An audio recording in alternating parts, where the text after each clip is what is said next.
10 de diciembre del 2021, a nombre de la primera Iglesia Bautista Cristiana Jesús Fuente de Vida Eterna de San Juan de Abajo, Nayarit, México, le damos la más cordial bienvenida. Asimismo, algo que no he hecho en varios meses es pues agradecer a cada uno de los que nos siguen hoy día pues a través de la transmisión diferida o asincrónica, es decir, después del servicio.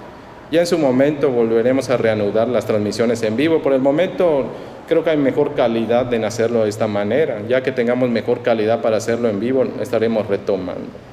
Le invito amablemente me pueda acompañar a través de esta oración antes de entrar a la lectura y exposición de la palabra. Señor, te bendecimos y te honramos en esta noche. Grande gozo, dice el canto, Señor, hay en nuestra alma hoy. El gozo viene de ti, Padre. Es tu Espíritu el que produce eso en nosotros. Ayúdanos a vivir en él. Gracias, Padre, porque en este día tu mano, tu amor, tu misericordia, como ha dicho el profeta Jeremías, se renueva en este día, Padre. Se ha renovado desde la mañana, sigue en la tarde y aún en este momento, Padre, tú eres tan rico y abundante en tus bendiciones que podemos disfrutarlas. Queremos aprovechar este momento y este tiempo, Señor, para meditar en ti. Danos oídos atentos, ayúdanos a atesorar tu palabra como lo más valioso. Transforma nuestra mente y todo nuestro ser a través de ella. Ayúdanos a través de la acción de tu Espíritu Santo, que nuestra mente sea iluminada. Todo aquello que interfiera, que pretenda desviar la atención de nuestro corazón hacia ti, que tu Espíritu Santo se haga cargo de ello. Límpianos, purifícanos, lávanos más y más en ti, Señor, para que no solo ofrezcamos sacrificios de olor grato, sino que tu palabra halle cabida y morada en nosotros. Abre la palabra para nosotros y abre nuestro corazón para tu palabra. En Jesucristo te lo rogamos. Amén. Acompáñenme al Evangelio según San Lucas, capítulo 7. Vamos a estar leyendo los versículos 1 al 10. Reitero la cita, Evangelio según San Lucas, capítulo 7, versículos del 1 al 10. Dice la bendita palabra de Dios. Después que hubo terminado todas sus palabras al pueblo que le oía, entró en Capernaum. Y el siervo de un centurión, a quien éste quería mucho, estaba enfermo y a punto de morir. Cuando el centurión oyó hablar de Jesús, le envió unos ancianos de los judíos rogándole que viniese y sanase a su siervo. Y ellos vinieron a Jesús y le rogaron con solicitud, diciéndole: es digno que le concedas esto, porque ama nuestra nación y nos edificó una sinagoga. Y Jesús fue con ellos, pero cuando ya no estaban lejos de la casa, el centurión envió a él unos amigos, diciéndole: Señor, no te molestes, pues no soy digno que entres bajo mi techo, por lo que ni aún me tuve por digno de venir a ti. Pero di la palabra y mi siervo será sano. Porque también yo soy hombre bajo autoridad y tengo soldados bajo mis órdenes. Y digo a este: ve y va, y al otro: ven y viene, y a mi siervo: haz esto y lo hace. Al oír esto, Jesús se maravilló de él y volviéndose dijo a la gente que le seguía: os digo que ni aún en Israel he hallado tanta fe. Y al regresar a casa, los que habían sido enviados hallaron sano al siervo que había estado enfermo. Puede tomar asiento, que el Señor bendiga su palabra. Quiero en esta noche, a través de esta historia maravillosa que Lucas nos cuenta, hablando de la grandeza de Jesucristo, del señorío de Jesucristo, hablando de las maravillas que Jesucristo hizo mientras estuvo en esta tierra. Es significativo lo que está detallando Lucas. Esta misma historia la cuenta el libro de Mateo, capítulo 8, versículos del 5 al 13, dice en la escritura, o más bien dicen los pasajes paralelos que se llaman. Quiero en esta noche desafiarle o ayudarle a través de darle a conocer un modelo, precisamente a través de este centurión romano, capitán romano. Este capitán romano nos muestra o nos ejemplifica un modelo sobre cómo hacer peticiones que Jesús responda, cómo hacer peticiones adecuadas ante Dios. De hecho, el título de este mensaje es: cómo pedir adecuadamente ante Dios. Hay forma de pedir, no se pide solo por pedir, hay maneras de pedir delante de Dios, de tal forma que Dios escuche y responda. Lucas comparte el ejemplo de un capitán romano que demostró un modelo bíblico sobre cómo se pide ante Dios. Eso es lo que nosotros encontramos. Ahora, ¿cómo pedimos adecuadamente ante Dios? En este pasaje podemos encontrar de modo general 3 principios a través de los cuales podemos pedir de manera adecuada. No sin antes decir, no sé si usted se acuerda o si alguno de sus hijos, o si usted ha contemplado, aquellos niños que hacen un berrinche cuando quieren algo.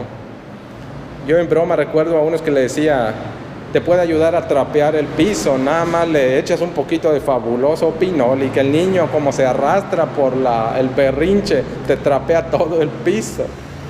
Hay niños que la forma de pedir es de tal manera que uno los ve y dice, pues ojalá y se calme, ojalá y ni le compren lo que pide, porque lo único que van a hacer es reforzarle el capricho.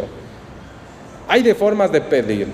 Hay unos que se atan con cadenas para exigir algo, otros que hacen huelga de hambre. Son maneras en las que la gente, según concibe, formas de pedir. Cuando uno habla delante de Dios, en particular las oraciones o pedir la intervención divina, hay también formas de pedir. No cualquier manera Dios responde solo porque se le pida, de ninguna manera. En esta historia que nosotros leemos en Lucas precisamente, hay pautas, hay formas, digámosle o llamémosle como son, principios. Un principio es aquello que no cambia y que Dios ha establecido como cierto, como verdad y como modo adecuado de hacer tal o cual cosa. En este caso, pedir delante de Dios de forma adecuada implica 3 principios o 3 acciones a través de las cuales podemos imitar a aquel capitán romano. Primero, para que Dios responda a nuestras peticiones, tenemos que rogar, no digo con humildad, en humildad ante Jesús. ¿Cuál es la diferencia de decir rogar con humildad y rogar en humildad? La Biblia, cuando generalmente utiliza está diciendo un estilo de vida que caracteriza a una persona. Si decimos con humildad, quiere decir que es algo que puedo usar de momento, aunque yo no lo viva todo el tiempo, pero que puedo echar mano en determinado momento y utilizarlo. No, Dios nos pide que no hagamos las cosas solo por pedir, sino que vivamos en un estilo de vida, en este caso en humildad. Aquel hombre o aquel centurión romano, de alguna manera tiene ciertos rasgos que no eran comunes en un romano. En primer lugar, lo que él está haciendo es practicar lo que llamamos la abnegación, negarse a sí mismo. Para poder rogar como él lo está haciendo ante Jesús, él reconoce que no puede hacer uso de su posición para exigir un favor delante de Jesús. Él es un capitán romano, bajo su liderazgo tiene por lo menos 100 soldados. Eso significa centuria o centurión. Es un general romano que por lo menos en su contexto romano, él goza de favores y privilegios. Él puede exigir ahí, lo tiene la posición. Pero es interesante que nada de eso utiliza cuando le pide a Jesús que intervenga en favor de su siervo muy enfermo a punto de morir.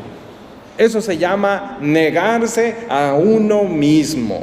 Abnegación personal, eso es negarse. El capitán no echa mano de su posición, rango, nada por el estilo, ni siquiera echa mano de los favores y el amor que él ha demostrado hacia los judíos, no lo hace. Y eso es interesante.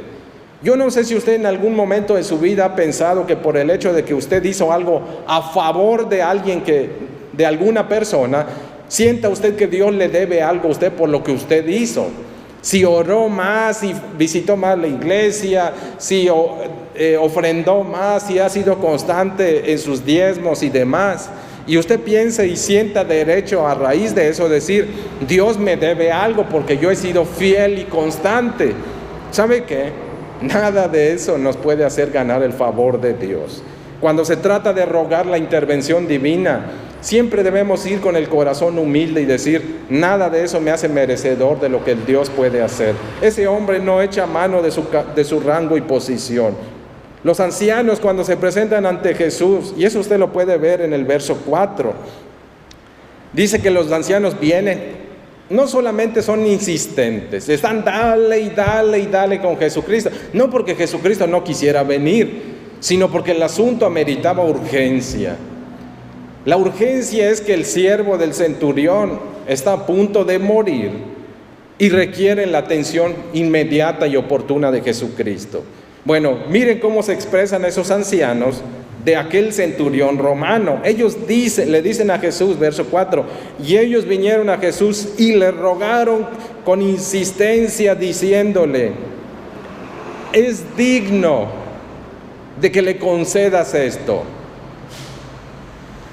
Según Lucas, cuando estos ancianos le dicen a Jesucristo, abogando por el centurión romano, el capitán romano, usan un adjetivo calificativo en griego que es axios.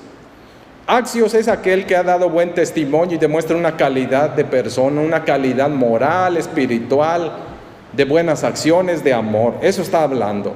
Los judíos dicen, es como que están diciendo los judíos, aunque es gentil, aunque es romano, pero se ha comportado como si fuera uno de nosotros. Ese ha sido su trato. Y le dicen a Jesucristo qué es lo que ha hecho ese hombre. Para ellos, ese hombre, a causa de su testimonio y de sus acciones, merece que Jesucristo le conceda lo que está pidiendo. Pero ¿sabe qué? Nada nos hace merecedores de lo que Jesús puede hacer en favor nuestro. No hay absolutamente nada. Aquellos ancianos le dicen a Jesús, tiene la calidad, pesa lo suficiente como para que tú le concedas, es muy bueno con nosotros. De hecho, utilizan el verbo amar, ágapa. Dicen, Él ama, no con un amor filial de amigos, de hermanos, no, ama con un amor que es propio a nosotros como judíos que conocemos a Dios. El amor de Él es un amor que viene de ti, le están diciendo, de Dios. Su amor es distinto a otros amores y nos lo ha demostrado de formas prácticas. Por eso merece que hagas por Él esto. Sin embargo, es muy significativo que el hombre no apele a eso. Apelan sus amigos judíos. De hecho, miren cómo son las cosas. Aquel hombre se siente tan indigno delante de Jesús que no va a él, le pide a otros judíos que intervengan ante Jesús, porque él sabe el trato de judíos entre los judíos y los gentiles. Él reconoce, hablando del capitán, que no solo debe negarse a sí mismo, sino que debe darle a Jesús el honor que Jesús realmente tiene y merece. Él reconoce que Jesús es solamente digno, grande, honorable, santo, puro, que él como gentil ni siquiera tiene el derecho de estar frente a Jesucristo para pedir semejante petición. Que lo hagan los que pueden estar, así se considera a él. El capitán escuchó, dice el escritor bíblico en el versículo 2 y 3, su siervo está muy enfermo. Él reconoce que no hay nadie más que lo pueda ayudar sino solo Jesús. El capitán se guía por lo que escucha sobre Jesucristo. Sin duda alguna escuchó que Jesucristo es benigno, es bondadoso, es compasivo. Apela a eso, entonces responde, si Jesús es todo eso, puedo apelar a Él aunque yo no lo merezca. Aunque yo no tenga ningún derecho, pero puedo apelar a Él. Con mucha sencillez y respeto se dirige hacia Jesucristo. Lo hace a través de los ancianos. No pide, ruega. Hay mucho que nos falta aprender de ese tipo de actitudes. Nuestras oraciones, aun se llamen a sí mismas peticiones, siempre deberían ser ruegos, porque Dios no nos debe nada, pero nosotros le debemos todo al Señor, todo absolutamente. Entonces nuestra forma de dirigirnos, debido a su grandeza, a su honor, siempre debe ser de ruego. Siempre debemos rogar. El hombre, el capitán, ruega. En ningún momento utilizó su título, en ningún momento exigió acorde a sus acciones que fuera atendido inmediatamente. Nunca apeló a sus obras como pretexto para que le concedieran el favor, ni mucho menos establece sus méritos personales. Aquí tenemos a un no judío que demuestra mayor reverencia y humildad que los propios judíos. Él dice, no soy digno, y los judíos dicen, sí es digno, Señor. Miren cómo se concibe.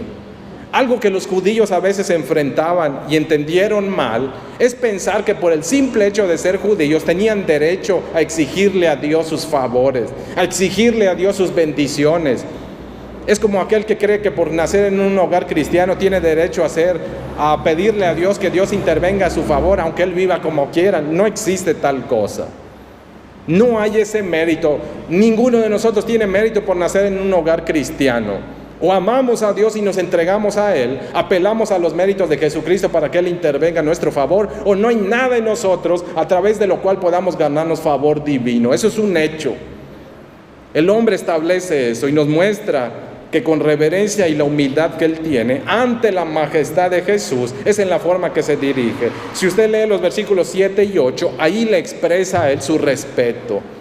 Tiene más respeto este capitán romano que muchos judíos que se toparon a Jesucristo, y en particular aquellos fariseos que se oponían, fariseos saduceos que se oponían a Jesucristo. Recuerda aquel caso ya lo leímos en estos días que hemos estado siguiendo capítulo a capítulo el Evangelio según San Lucas, de aquel Simón que invita a Jesucristo y cuando le invita y entra aquella mujer y le lava los pies a Jesucristo, que él está en su corazón, piensa, si este en verdad fuese profeta. Eso es una falta de respeto, es denigrar, deshonrar a Jesucristo. No lo dice en palabra, Simón lo piensa en su corazón y en su mente. Lo que no sabe que tiene aquel que puede leer la mente y el corazón. Lo escudriña y ve qué hay y le dice, es cuando le cuenta la anécdota. 2 hombres le debían a un señor. El Señor les perdona su deuda. Uno debía poco y otro debía mucho. ¿Quién va a amar más? Pues el que se le perdonó mucho. Le dice, pues tú no amas como esta mujer. Porque esta mujer desde que entré, tú no me diste agua para los pies y esta mujer no ha parado de lavar mis pies. Tú no me diste beso y esta mujer no ha parado de darme besos en los pies. Es una falta de respeto como anfitrión lo que Simón hace. Muchos judíos no tenían siquiera la reverencia ni el entendimiento a qué Dios nos estamos acercando. ¿Quién es Jesucristo? ¿Qué honor, respeto merece de nuestra parte? Este centurión romano sí lo sabe. Se niega a sí mismo porque el único grande es Jesucristo. Él es digno únicamente, por eso se comporta de esa manera. Mateo 5:13, leo desde la Dios habla hoy, dice de la siguiente forma: bienaventurados los que tienen espíritu de pobres, porque de ellos es el reino de los cielos. Este centurión romano, está demostrando lo que es tener un espíritu pobre, o los pobres en espíritu. Un pobre en espíritu no se refiere al que le carece de dinero, sino es aquel que reconoce su miseria, su, incapacidad para salvarse, para conseguir favor divino, y entrega todo eso delante de Dios sin decirle a Dios, yo no tengo nada meritorio ni excelente en mí, pero tú eres excelente, bueno, compasivo, y entonces apelo a tu misericordia, apelo a tus favores. Eso es pobreza espiritual, depositar absolutamente en Dios nuestra esperanza y nuestro ruego, sabiendo que lo que Jesús va a hacer, lo va a hacer porque Él es grande, no por quien somos nosotros. Aún lo dice el salmista, Salmo 51, dice, conforme a la multitud de tus misericordias, apelo a tu bondad. Me acerco a ti, Señor, no por quien soy yo, sino por quien eres tú. Y por quien eres tú me acerco, porque tú eres rico en misericordia. Yo te he ofendido, pero como tú eres misericordioso, pongo delante de ti mi ofensa y apelo con ruegos a tu favor y gracia. Eso es pobreza de espíritu. Saber que no tenemos nada como cubrir nuestra deuda, ni cómo ganarnos favor de Dios, pero en Cristo está todo el mérito que podemos echar mano. En los méritos de Jesucristo, en la gracia de Jesucristo. Rogar en humildad ante Jesús. Segunda acción o segundo principio a través del cual podemos pedir adecuadamente ante Dios. No solo es rogar en humildad, hay que rogar en amor ante Jesucristo. Eso implica tener compasión por el prójimo. Hay una contradicción en la forma en que este romano vive en comparación a la gente quienes le rodean. La mayor parte de los romanos, particularmente soldados, no se caracterizaban por ser amorosos, ni dar buen trato al prójimo. De hecho, la mayoría de ellos eran abusivos, explotaban, extorsionaban, algo así como hacen algunas autoridades hoy día. Algunas autoridades hoy día son conocidas no por su servicio a la comunidad, sino porque extorsionan, andan pescando mordidas, andan sacándole y quitándole a la gente lo poco que gana. Eso eran los soldados romanos, y ni se diga los capitanes romanos, los centuriones. El que llegaba a veces hasta ahí era porque algunas veces algunos de ellos eran de lo peorcito que tenía la sociedad. Pero esta historia nos muestra a un personaje que no vive como los suyos. De hecho, el tener un esclavo, la mayor parte de los romanos no miraban con compasión a sus esclavos. Para ellos sus esclavos eran personas desechables. Si alguno de ellos enfermaba, no hacían lo posible por curarlo. Dejaban que se muriera. Al cabo era fácil ir al mercado de esclavos y adquirir otro. Si se tronaba lo desechaban, dejaban que se muera. La autoridad no hacía nada, porque el que tenía el poder sobre la vida y la muerte sobre el esclavo era precisamente su señor, su amo. Y en este caso, la historia nos dice, en el caso de Lucas, cuando dice el versículo 2, y el siervo de un centurión, ¿sabe cuál es la palabra que utiliza ahí para describir siervo? Es doulos. Doulos es el esclavo que depende absolutamente su vida de su señor y su amo. Tenemos aquí a un amo, al mayor sirviendo al menor. Recuerda que Jesucristo enseñó eso. Jesús dijo, el mayor tiene que servir al menor. El amor de Dios en el reino de Dios no es el grande el que debe ser servido, el grande sirve a los pequeños. Este centurión está ejemplificando, el mayor está sirviendo al menor, porque el estrato más bajo de la sociedad romana y griega era un esclavo. ¿Qué está haciendo entonces?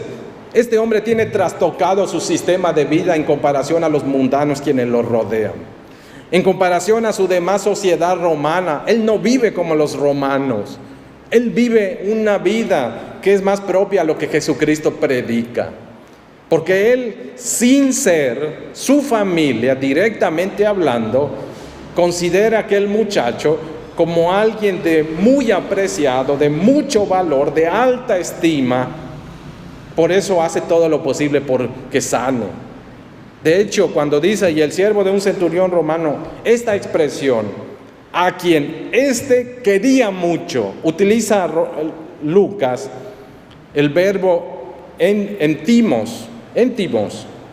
Entimos es la palabra que se utiliza para decir algo de mucho valor, algo de mucha estima. Lo que está diciendo Lucas es, el amor de ese hombre por su siervo no era un amor común, lo estimaba mucho, le daba el valor a lo que la sociedad decía que era desechable y de escaso valor. Aquel hombre, por el amor que tenía hacia Dios, el amor que le daba al prójimo, era un amor que ponía en alta dignidad a aquel siervo. Tal es así que este capitán romano se esmera en servir por amor a aquel siervo.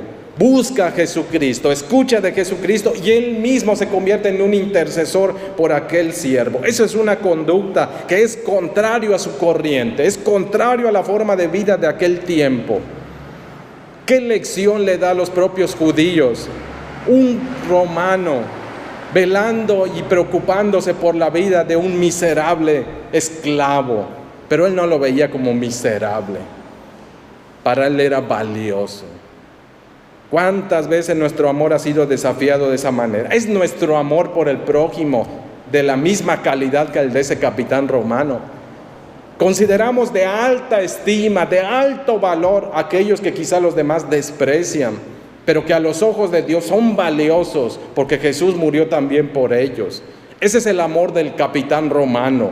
Se ruega con ese amor. Un corazón como ese es bienvenido delante de Jesucristo.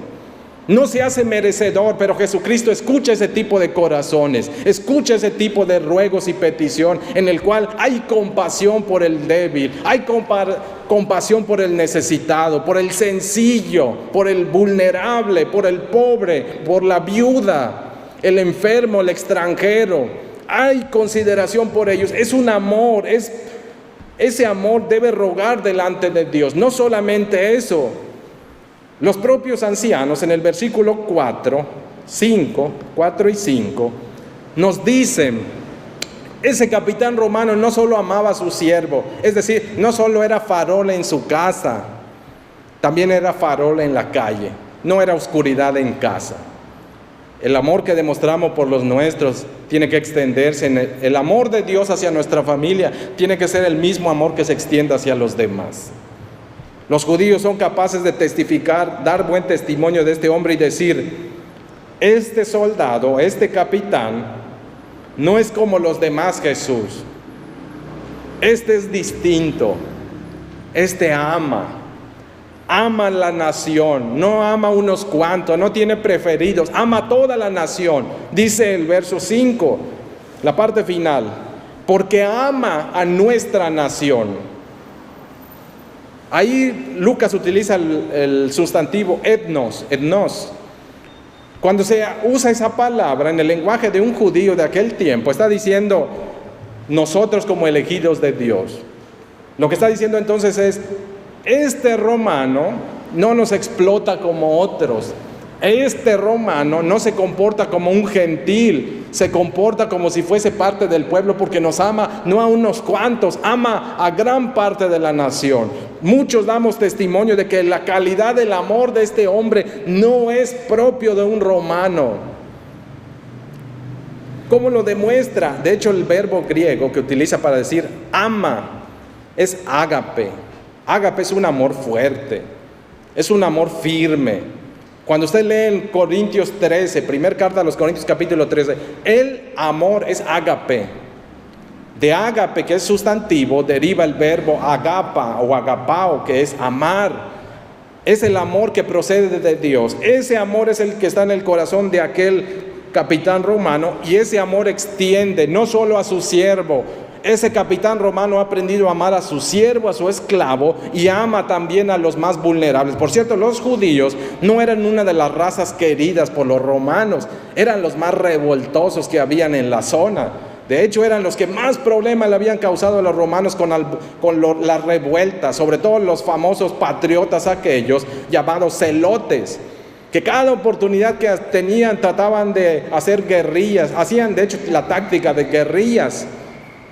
Y para los romanos ya era un dolor de cabeza los celotes que a cada rato mataban soldados romanos a través de la táctica de las guerrillas. Aparecían y así como aparecían, desaparecían. No eran bien tratados a veces los judíos por lo mismo. Recuerda usted cuando está narrando, Jesús les dice, cuando les pidan que lleven la carga 1 milla, llévenla 2. Si les piden la capa, entréguenla. No solo eran los ladrones, eran los romanos que oprimían a los judíos. Pero aquí tenemos a un romano que no se comporta de esa forma. Es un romano que ama. No ama a unos cuantos, ni tiene preferidos. Ama a la gran mayoría de la nación. ¿Cómo demuestra su amor? Este capitán ama y sirve de tal forma a los judíos que utiliza sus propios bienes para traer bienestar, valga la redundancia, para traer algo de provecho a la vida de aquellos, de a toda la nación. Este romano invierte sus recursos en la obra de Dios, porque construir una sinagoga implicaba construir un lugar donde la gente iba a ir a aprender e iba a escuchar los mensajes de Dios. La sinagoga servía para encontrarse con Dios. La sinagoga es en cierta forma de su liturgia, es decir, el orden del culto que se seguía en la sinagoga tiene ciertos elementos semejantes a como usted y yo venimos al templo. Hay cierta semejanza en esos aspectos. Pues este hombre les construye una sinagoga, un lugar donde vayan y escuchen de Dios. Muy pocos los casos contados, dicen los historiadores de aquel tiempo, muy raro que un gentil y más que un romano sacara dinero de su bolsa y dijera, yo les construyo una sinagoga. No se ve, es raro. ¿Qué mueve el corazón de un hombre como esos que amaban el dinero, que amaban los placeres? ¿Qué mueve el corazón para hacer eso? Para servir y amar a otros, a gente oprimida, conquistada, débil, como eran los judíos. ¿Qué mueve un corazón a hacer eso? Tenía que ser el amor de Dios únicamente. Ese tipo de corazones, ese tipo de personas, el que extiende, el que demuestra compasión, el que extiende el bienestar hacia otros, cuando ruega delante de Dios, no por merecerlo, pero Dios escucha. No por merecerlo, pero es la forma adecuada de pedir. Practicando el amor después nos puede dar la pauta y la libre confianza de venir y depositar delante de Dios nuestras peticiones y ruegos. Lamentaciones 3, 22 y 23. Dios habla hoy.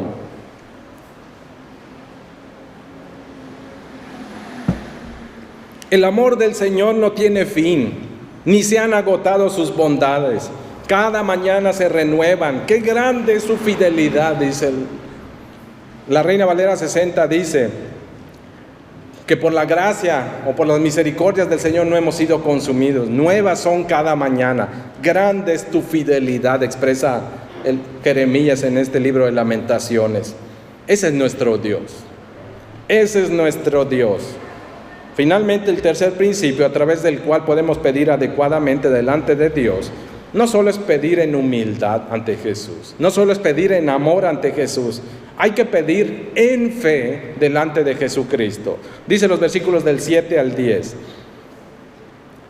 Voy a leer desde el 6. Y Jesús fue con ellos, se refiere a los ancianos, pero cuando ya no estaban lejos de la casa, mire cómo son las cosas, le explico qué está pasando. El hombre, cuando escucha de Jesucristo, dice que la fe viene por el oír y el oír por la palabra de Dios. La fe de aquel hombre se va reforzando y creciendo y desarrollando conforme él va centrando su atención, su corazón en quién es Jesucristo. Él empieza a meditar en Jesús. Primero, cuando escucha de Jesús, tiene una profunda necesidad. El siervo que él ama mucho está a punto de morir porque está muy enfermo. ¿Qué piensa? Jesús es bondadoso, voy a apelar a Jesucristo. No apela, no usa nada de su rango, ni beneficios, ni nada por el estilo. Manda rogando a través de sus amigos judíos, aquellos a quienes él ama y estima también, a su vez le corresponden el amor. Ellos van, abogan delante de Jesucristo, solo que ellos presentan una imagen que el hombre ni siquiera tiene de sí mismo. Cuando ellos van de camino, porque ya Jesús viene con ellos, Jesús no pone ningún pero en acompañarlos y en hacer acto de misericordia en favor del siervo de aquel centurión. Y mientras va llegando a cierta distancia, el hombre en su meditación y en todo lo que ha estado pensando respecto a Jesucristo, lo que ha escuchado de Jesucristo, llega un momento en el que dice: no necesito que Jesucristo llegue. Jesucristo tiene el poder y la autoridad. Con solo decirlo, mi siervo va a sanar. Entonces Jesucristo no tiene que llegar a mi casa. Con que Él lo diga desde donde esté, mi siervo va a ser sanado. ¿Sabe cómo se llama eso? Se llama una fe madura. ¿Cuántas veces no hemos ido delante de Jesucristo y pedimos cosas que a veces, seamos sinceros, ni creemos como pedimos? A veces pedimos cosas que ni creemos, ni esperamos que suceda. Lo hacemos a veces porque es una forma ritual en que hemos repetido cosas. Pero a veces no creemos, no tenemos la fe, la certeza suficiente, ni la madurez suficiente para esperar y aguardar que Jesucristo lo haga. Este hombre lo tuvo. Este hombre, a través de su amor y a través de la humildad que tiene, descubre que en Jesucristo solo su palabra puede cumplir lo que él necesita. Reconoce que Jesucristo es compasivo. Eso es lo primero que hay que reconocer para que nuestra fe esté segura y certera. La necesidad del sirviente del capitán romano, sabe que es apremiante. Está a punto de morir. Eso lo dice Lucas en el verso 2. No solamente eso. A pesar de las diferencias que sabía el capitán que había entre judíos y gentiles, él no permite que eso lo aleje de Jesucristo. Imagínense que él se hubiese puesto a pensar: judíos y gentiles no se tratan muy bien. ¿Cómo le voy a pedir a Jesucristo algo entre judíos y entre romanos y judíos? No hay un buen trato. Los judíos no reciben gentiles en su casa. Hasta el día de hoy, usted como gentil, es decir, como gente no judía, no puede entrar a una casa judía de buenas a primeras. Un judío no le va a abrir su casa, entra, a menos que usted sea el de la intendencia, ahí sí le van a dejar pasar, pero tiene un área por la cual pasar.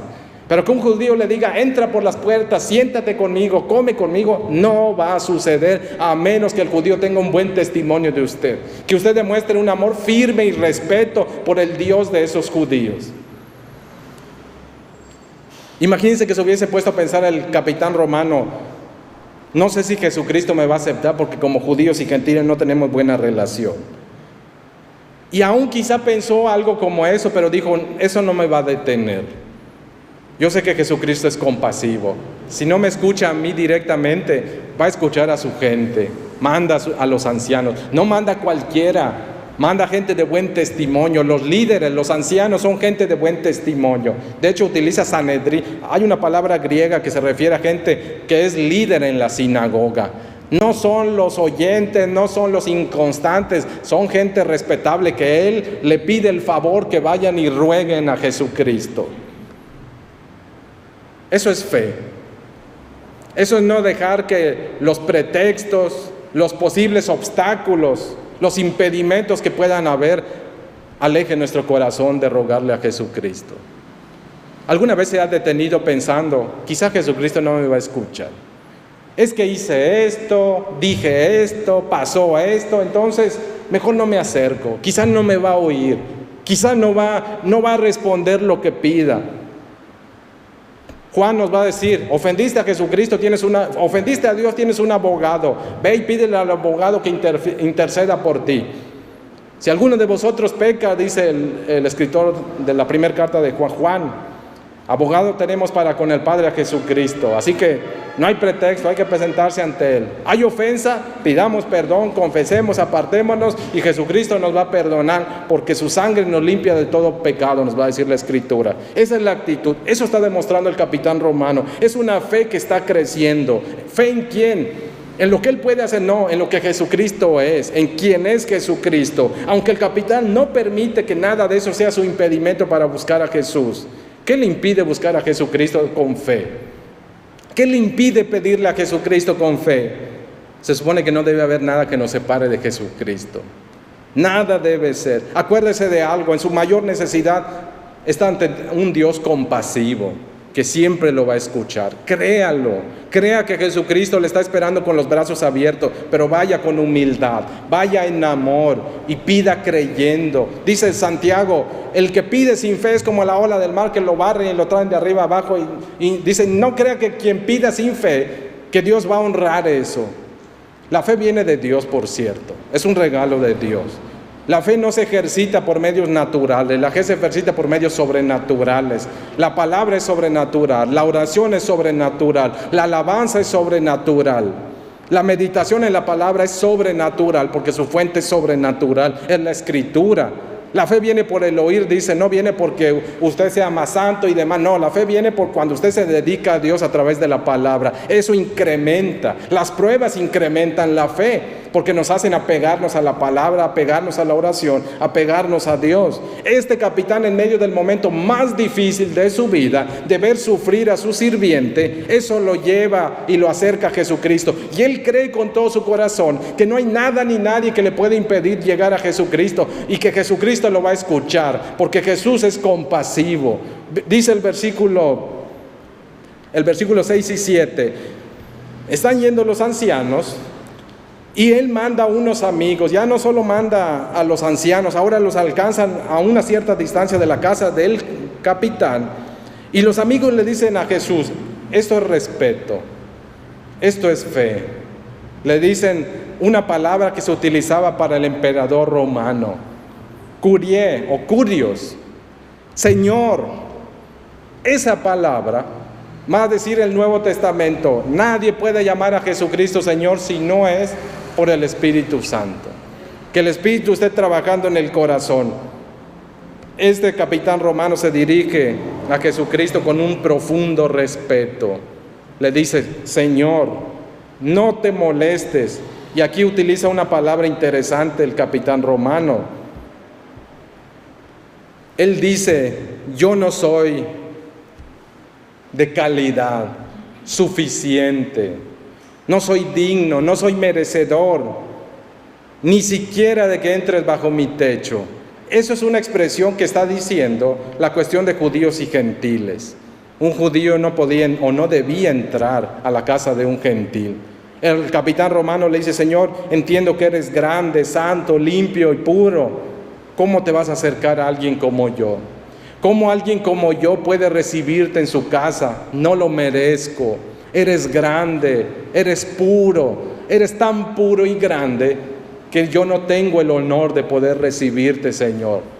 Pero solo te pido y luego ahí dice que digas la palabra. Esa expresión, cuando dice el capitán romano en la parte final del versículo 7, dice: por lo que ni aún me tuve por digno de venir ante ti. Pero esa expresión, pero di la palabra y mi siervo será sano. Eso es fe. Eso es confiar en el poder de Dios. Está diciendo algo que no ha visto, pero que cree que va a ver. El escritor del libro de Hebreos nos dice: la fe es la certeza, la convicción de lo que no se ve y de lo que se espera. Lo que usted sabe que Dios puede hacer, aunque no lo esté viendo, pero sabe que Dios puede hacerlo. Eso es fe. Esperar en el poder de Dios, confiar en el poder de Dios. ¿A quién más podía acudir el capitán en medio de esa circunstancia tan difícil? ¿Quién podía salvar la vida de su sirviente? Jesús únicamente. ¿Quién puede librarle de donde está? ¿Quién le puede dar esperanza? ¿Quién le puede renovar las fuerzas? ¿Quién puede sanar su corazón? ¿A quién podemos ir? ¿A quién debemos ir? Jesús. Él es el único. ¿Confiamos en Él? Esa es la cuestión a veces que debemos nosotros plantear y revisar en nuestras vidas. ¿Qué tanto realmente confiamos en el poder de Jesucristo? Decimos que es nuestro Señor, le confiamos nuestra vida. La pregunta es: ¿quién toma ciertas decisiones a veces en su vida? ¿Es Jesús? ¿Seguimos los lineamientos de Jesús? ¿O nosotros tratamos de agarrar la batuta en algunos momentos y cuando nos sale mal regresamos y le decimos: corrige lo mal que yo hice? Es un asunto de confianza. Es un asunto de a quién le voy a entregar mi seguridad, en quién voy a esperar, de quién voy a depender. Lo que aquel centurión romano ha escuchado lo mueve a actuar, a buscar a Jesucristo, a esperar en el gran poder de Jesucristo. Ningún judío se había atrevido a decir: di la palabra, Señor, y será sano. Todos decían: tócalo, ven, tócalo. ¿Se acuerdan de los que bajan el paralítico por el techo? Eso es fe. No pueden llevarlo por la puerta porque hay un montón. Fueran otros, dicen: otro día regresamos. Dijeron ellos: Jesucristo lo va a atender nuestra necesidad. Por donde sea, en fe en Jesucristo, los ojos puestos en Cristo, mueven ese tipo de acciones. Eso es lo que tenemos en este centurión romano. Él le dice: no soy digno, tú eres grande, puro y limpio. Tal es tu grandeza que yo no merezco ni siquiera recibirte en mi casa. Pero entiendo algo, Señor. Entiendo algo. Si yo con mi poder limitado en esta tierra hago que mi voluntad se cumpla y lo que digo se hace una realidad, le digo a este: ve y viene, le digo al otro que vaya y va. Oye, Señor, tú eres más fuerte, grande, tienes una autoridad mucho más grande que la mía, tienes un poder mucho más grande que el mío. Entonces, tú no necesitas venir. Si lo dices, se va a hacer una realidad porque tu poder alcanza hasta donde estoy. No quedo fuera de tu poder, no quedo fuera de tu grandeza. Por eso, mi Señor, di la palabra únicamente. Eso es fe. Eso es una confianza absoluta en lo que Dios puede hacer. Creemos lo que dice la Escritura, le creemos sus promesas. Sinceramente, a veces no la creemos como lo leemos. A veces Dios tiene que hacer que nuestra barca empiece a medio hundirse para que nos haga revisar dónde está nuestra fe. ¿Por qué tenemos miedo? ¿Por qué dudas? ¿Dónde está tu fe? Va a decir Lucas cuando detalla el episodio de la barca que casi se hunde mientras Jesús duerme en la popa. ¿Dónde está tu fe? La pregunta final a la que debe llevarnos es: ¿quién es este Señor que puede calmar la tempestad? Nos debe llevar a Jesucristo. Este capitán romano nos enseña lo que escuchemos en fe, sus promesas, debe llevar a nuestro corazón a tal confianza. ¿A qué confianza? En decir lo que mi Señor ha prometido y lo que Él dice que puede hacer. Es un amén. Sí, Señor, tú puedes hacerlo. Yo espero en tu palabra, deposito mi absoluta confianza en ti. Solo di la palabra, Señor, y yo seré sanado. Solo di la palabra, Señor, y mi vida seguirá siendo renovada. Solo di la palabra, Señor, y yo voy a confiar y esperar en lo que tú digas y como tú lo digas, Señor. Eso es fe. Señor, di la palabra. Y miren que dice, y quizá, no dice, y quizá mi siervo va a ser sanado. Lo afirma con total seguridad. Mi siervo será sanado. ¿Y qué dice Lucas, verso 10? Y al regresar a casa los que habían sido enviados, que hallaron sano al siervo que había estado enfermo. ¿Honró Jesucristo la fe? Por supuesto. Honró la fe de aquel hombre. Tal es así que Jesús mismo le dijo en cierta ocasión a María, Juan 11:40, Dios habla hoy. Jesús le contestó a María, Jesús le dice, remuevan la piedra de la tumba de Lázaro. Y María dice, hace 4 días que murió, ya está descomponiéndose. Y Jesús le hace una declaración y una pregunta que nos hace incluso a todos nosotros el día de hoy. ¿No te dije que si creyeres o crees, verás la gloria de Dios? La diferencia entre ver la gloria de Dios es creer, es confiar en las palabras de Jesucristo. Es confiar en la bondad y el poder de Jesucristo. Voy concluyendo con esto. El centurión en su meditación y en su fe, en su amor, en su humildad, él llega a la conclusión, él llega a descubrir que si él, en su limitada capacidad, puede hacer que ciertas cosas ocurran, el Señor a quien él se ha acercado, él piensa, ¿qué no puede hacer Jesús entonces con su gran autoridad y poder? Él solo necesita decirlo y las cosas van a ser hechas una realidad. Hebreo nos dice, conocemos que el universo fue creado solo por la palabra de la boca de Dios. La palabra y lo que Dios dice, lo que Dios promete, Jesús, a través de Jesús, Dios recrea y crea lo nuevo.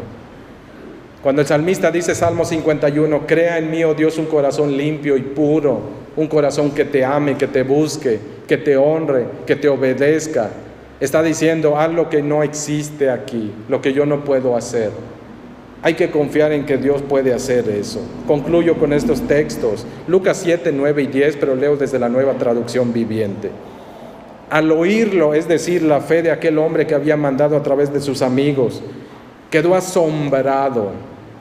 Se dirigió a la multitud que lo seguía y dijo, les digo, no he visto una fe como esta en todo Israel. Cuando los amigos del oficial regresaron a la casa, encontraron al esclavo completamente sano.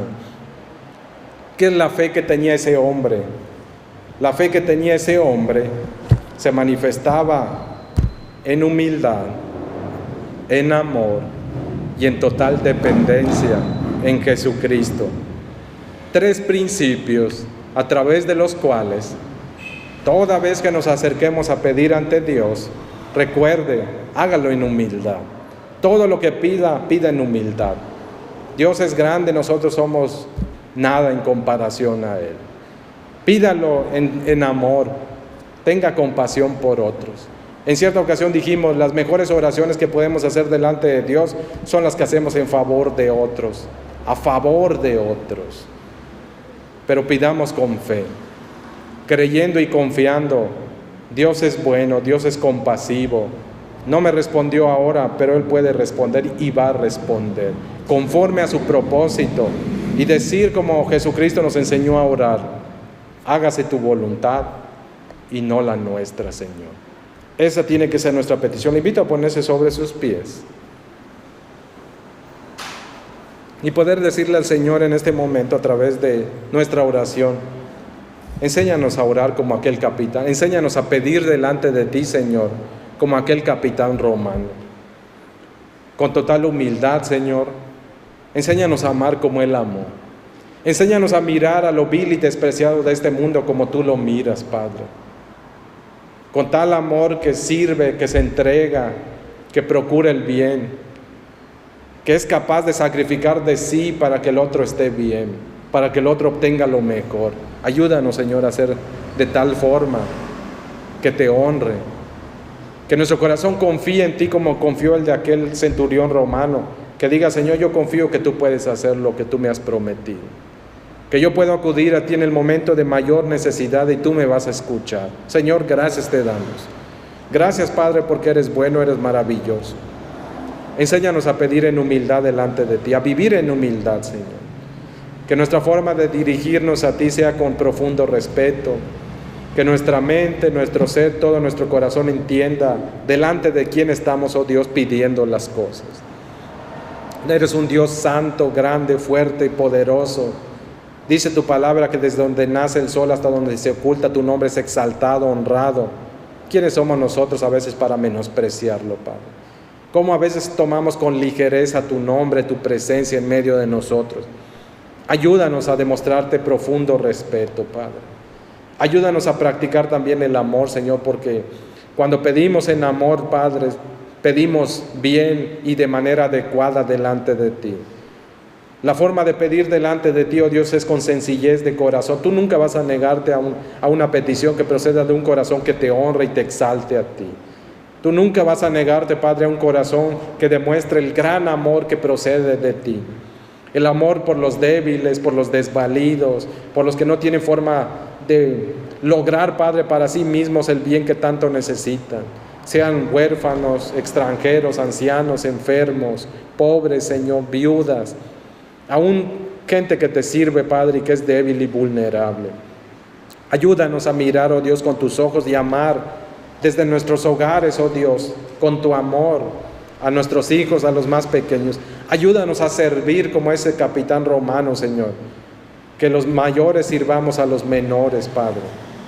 Que los que estamos más arriba sirvamos con entera gratitud, primero a ti, Padre, pero con amor sincero sirvamos también a quienes quizá la sociedad considera más inferiores, Padre, o considera sin valor. Ayúdanos a mirar a la gente como tú las miras, Padre. Que amemos, no solamente unos cuantos, ni favoritos, ni solo entre nuestra familia. Tú has dicho, Señor, ¿de qué nos sirve amar a los que nos aman? Porque aún los gentiles hacen eso, los que no te conocen hacen eso. Para que seamos llamados hijos tuyos, tú nos dices que tenemos que amar quizá a los que los demás no aman, Señor. Ayúdanos a amar de tal manera que nuestro amor sea evidente, Padre. Que la gente pueda testificar y decir que nuestro amor es sincero, un amor de calidad que solo procede de ti, Padre. Que no es unos cuantos favoritos, sino que nuestro amor se extiende de modo general a todo aquel que tiene una necesidad, Señor. Ayúdanos a amar de tal manera. Ayúdanos a invertir en tu obra, Señor. Tú conoces nuestro corazón, tú conoces nuestros recursos limitantes, anhelos y demás.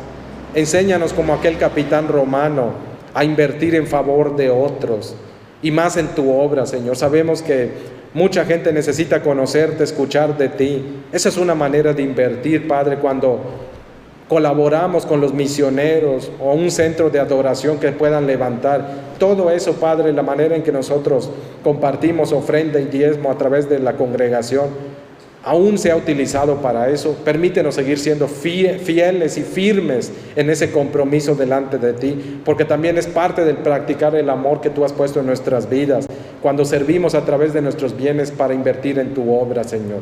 Ayúdanos a ser constantes en eso. Te suplicamos también que nos ayudes a pedir con fe, Padre. Que recordemos y que conozcamos en tu palabra quién eres tú, cómo eres tú, y que nuestro corazón espere y se afirme en eso. Que aún en aquellos momentos en los que nuestra necesidad sea tan apremiante, o aún cuando en esos momentos, oh Dios, que traten de desanimarnos, que diversas circunstancias amenacen con alejarnos de ti, que nuestro corazón pueda estar firme, confiado, sabiendo de antemano que tú siempre vas a escuchar, que tú siempre estás atento a nuestras oraciones.